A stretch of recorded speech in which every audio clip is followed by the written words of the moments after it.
Molweni Mzantsi Afrika, molweni bantakwethu, molweni.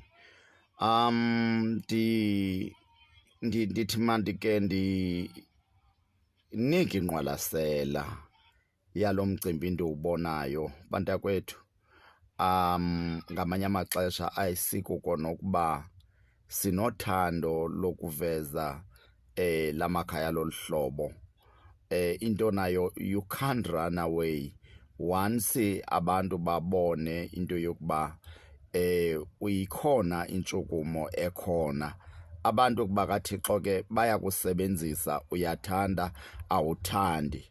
Kuxhomekeke ke into yokuba inoba wena mntu othi ungumncedi wabantu ingaba namhlawumbi imvakalelo yakho ingakanani na.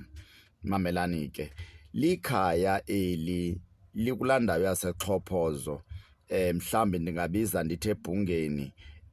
Umama uNomadakwa Buba okanye Bhubha ongoka-1947 uhlala kule ndlu bantakwethu. Umama uhlala kule ndlu njengoba niyibona le ndlu enje, lusizi olu, nendicinga into yoba mhlawumbi bekumele into yoba everybody akakwazi into yoba ngalala kukhona umntu ohleli ngolu hlobo.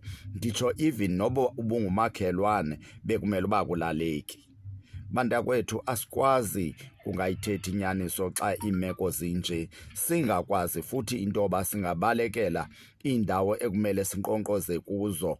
Kumele sinkqonkqozile, noba besinkqonkqoza izolo sinkqonkqoza ngalaa mini, kodwa imeko xa inje idinga intsebenziswano, ngoba akukho mnandi ukubukela ii-families. Umama uhlala nabazukulwana bakhe ngokutsho kukakhansila.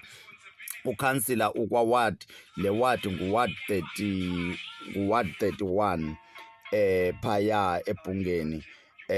Ukhansila ke uyibalisile naye, yabuhlungu yanjalo.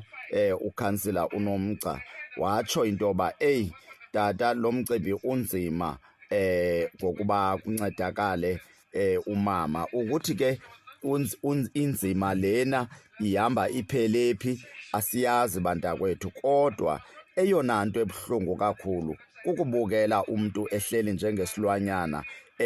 Bekhona abantu ebekumele into yoba bazichole, baphakame, bavuthulule, bancede uluntu lakuthi, kodwa ke asikho lapho bantakwethu. Umama lona njengoba nditshilo ndisithi ke ngoka-1947 una-78 years umama.